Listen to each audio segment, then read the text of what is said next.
নমস্কাৰ মোৰ নাম মানসী ৰাজখোৱা মোৰ ঘৰ লখিমপুৰত বৰ্তমান মানে এটা শিৱসাগৰ নাজিৰা যিটো অগ্নিনাভ বাবাৰ মন্দিৰ আছে মন্দিৰটোলৈ এছাম মানুহে খুব বিতৰ্কৰ সৃষ্টি কৰি আছে আসলতে বহুত দিন হৈ গ'ল বিতৰ্ক চলি থকা একো মাত নামাতো বুলি ভাবিছিলোঁ কিন্তু এইখিনিতে এটা কথা যেহেতু মই এগৰাকী মহিলা বা নাৰী আৰু সেই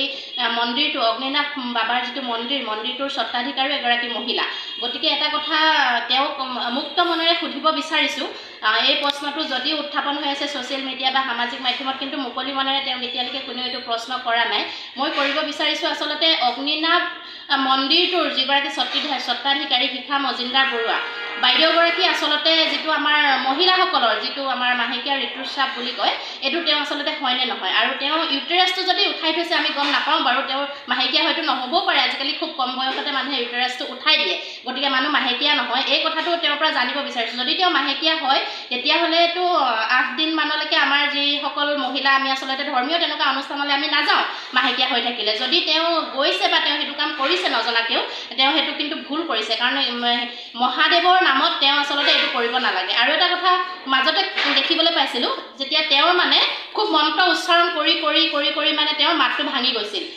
বহুত দিনলৈ তেওঁ মাতটো ওলোৱা নাছিল তেতিয়া কিন্তু তেওঁ মাতটো তেওঁ গুৱাহাটীৰ কোনোবা এখন ব্যক্তিগত নাৰ্ছিং হোমত তেওঁ চিকিৎসা কৰি তেওঁৰ মাতটো আগৰ পৰ্যায়লৈ তেওঁ কণ্ঠটো ঠিক কৰিলে তেতিয়াহ'লে এখন মাটি চাকি হাতত লৈ মানে হাজবেণ্ড ৱাইফৰ মুখকেইখন মূৰত ভৰাই লৈ যিগৰাকী মহিলাই মন্ত্ৰ উচ্চাৰণ কৰিলে মানুহগৰাকী মানে প্ৰেগনেণ্ট হয় তেতিয়াহ'লে সেই মানুহগৰাকীয়ে তেওঁ এই চাকিখনৰ বলেৰে কিয় তেওঁ নিজৰ কণ্ঠটো ঠিক কৰিব নোৱাৰিলে এইটো এটা কথা তেওঁ সুধিব বিচাৰিছোঁ আৰু তেওঁ এনেকুৱা বৈজ্ঞানিক যুগত আচলতে এনেকুৱা বিভ্ৰান্তিমূলক সৃষ্টি কেতিয়াও মানুহৰ মাজত কৰিব নালাগে ভক্তসকলক আমি কেতিয়াও ক'বলৈ নাযাওঁ যিসকল ভক্ত গৈ আছে তেখেতলোকে আমি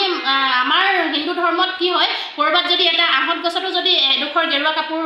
মেৰিয়াই থোৱা থাকে তাতো আমি মূৰটো দুৱাই কৃষ্ণ বুলি কৈ থৈ যাওঁ ভগৱানৰ নাম আমি লৈ যাওঁ অদৃশ্য শক্তি এটা পৃথিৱীত আছে যিটো অদৃশ্য শক্তিৰ দ্বাৰা পৃথিৱীখন পৰিচালিত হৈ আছে বুলি আমি গম পাইছোঁ কিন্তু তাৰ আঁৰত বৈজ্ঞানিক কথা কিছুমানো আছে ইমান ভিতৰলৈ আমি বিষয়টো নাযাওঁ যিহেতু বিতৰ্ক হৈ আছে বিতৰ্ক হৈ থকাৰ কাৰণেহে ক'বলৈ বিচাৰিলোঁ আৰু এতিয়া এই বাতৰিটো যেতিয়া প্ৰচাৰ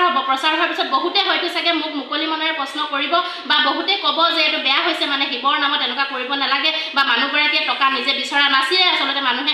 নিজে ইচ্ছা কৰি দিছিলে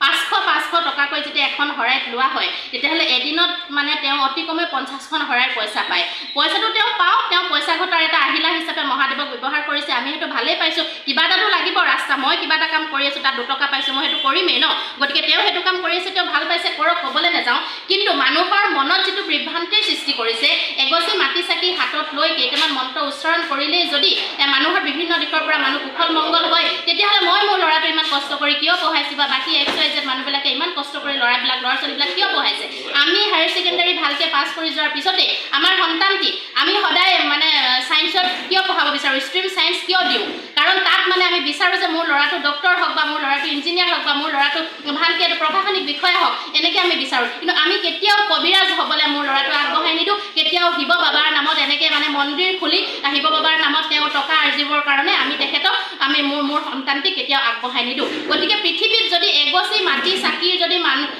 চাকি মন্ত্ৰ উচ্চাৰণ কৰিলেই যদি মানুহ এগৰাকী মহিলা মানে প্ৰেগনেণ্ট হয় তেতিয়াহ'লে আমি MBBS কিয় পঢ়াইছোঁ ল'ৰা ছোৱালীক আমি ছায়েন্স ষ্ট্ৰীমত কিয় পঢ়াইছোঁ আমি ডক্টৰ মোৰ সন্তানটিক মই ডক্টৰ হিচাপে কিয় প্ৰতিষ্ঠিত কৰিছোঁ সেইখিনি কেতিয়াও নহ'লহেঁতেন তেওঁ কৰক তেওঁৰ ঘৰত থাপনা পাতক তেওঁ মহাদেৱক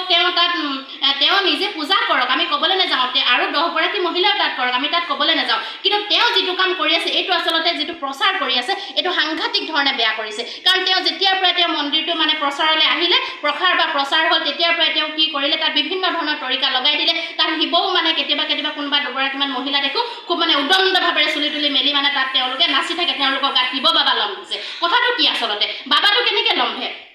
একদম জ্বলন্ত উদাহৰণ এটা মই আপোনালোকক দিব বিচাৰিছোঁ এইখিনিতে ক'ব বিচাৰিছোঁ যিহেতু মোৰ এতিয়াৰ পৰা 5 বছৰ আগতে মই নিজে এটা জ্বলন্ত উদাহৰণ মোৰ এতিয়াৰ পৰা 5 বছৰ আগতে মোৰ গাত মানে যিটো এটা বসন্তৰ বীজাণু বুলি কয় ডাঙৰকৈ মোৰ মূৰৰ চুলিৰ পৰা ভৰিৰ আঙুলিলৈকে মোৰ গাত বসন্ত দেখা দিছিল যিটো বৰ আই বুলি আমি কওঁ তেতিয়া ভৰ হাত আছিলে আহাৰ হাতৰ কাৰণে মোৰ ঘৰৰ মানুহে মানে মোৰ শাহুৰ ঘৰৰ মানুহে মোক মেডিকেল নিয়া নাছিলে যে মানে হাতত আমি চোৱা লাগি আছে আমি টোপোলা টাপলি বান্ধিব নোৱাৰোঁ আমি তেতিয়াহ'লে আমি মেডিকেল নিনো এনেকৈ বুলি থকাৰ পিছত 3 দিনৰ পিছত মই যেতিয়া চেঞ্জ স্পেচলেছ হৈ গৈছোঁ সম্পূৰ্ণ তেতিয়া লখিমপুৰৰ এজন বিশিষ্ট মানে মেডিচিন ডক্টৰৰ ওচৰলৈ আনি মোক যেতিয়া মানে এণ্টিবায়'টিক দিছে তেতিয়া কিন্তু তেতিয়ালৈকে মোৰ বেমাৰটো সম্পূৰ্ণৰূপে মোৰ বীজাণুখিনি মানে এণ্টিবায়'টিক কৰাৰ লগে লগে শুকাই গৈছে কিন্তু মোৰ সেইটো সময়ত যেনেকুৱাখিনি হৈ আছিলে মই যদি ক'লোহেঁতেন মোৰ গাত দেৱী লম্ভি আছে মোৰ গাত আই লম্ভি আছে মোৰ গাত ভগৱান লম্ভি আছে চবেই মানিলেহেঁতেন কাৰণ মই তেতিয়া জ্বলন্তভাৱে মোৰ গাটোত সম্পূৰ্ণৰূপে মোৰ মহামাৰীয়ে দেখা দি আছিল কিন্তু মই সেইটো সময়ত মোৰ ব্ৰেইনটোৱে এটাই কৈ আছে যে মোক মেডিকেল লৈ যাওক মোক ডক্টৰৰ ওচৰলৈ লৈ যাওক মোৰ ভাল হ'ব কিন্তু মই সেই মুহূৰ্তত ক'ব পাৰিলোহেঁতেন গতিকে এনেকুৱাখিনি মানুহে মনত সৃষ্টি কৰা এটা বিভ্ৰান্তি এটা ভুল ধাৰণা এইটো যাতে মানে তেওঁ বেছিকৈ প্ৰচাৰ নকৰক আৰু মই যিটো প্ৰশ্ন কৰিছোঁ মই লখিমপুৰৰ হয় গতিকে তেওঁ আপোনালোকৰ চেনেলৰ জৰিয়তে এই প্ৰশ্নটোৰ উত্তৰ যাতে মোক দিয়ে যদি তেওঁ ইউটেৰাছটো ৰিমুভ কৰাই থৈছে আমি নাজানো যদি তেওঁ ইউটেৰাছটো উঠোৱা নাই তেতিয়াহ'লে তেওঁ মাহেকীয়া হয় নে নহয় যদি হয় তেওঁ প্ৰত্যেক দিনা এই মন্দিৰৰ পৰা তেওঁ কিয় লাইভ আহে গতিকে এইখিনি কথাকে আপোনালোকৰ চেনেলৰ জৰিয়তে মই ক'লোঁ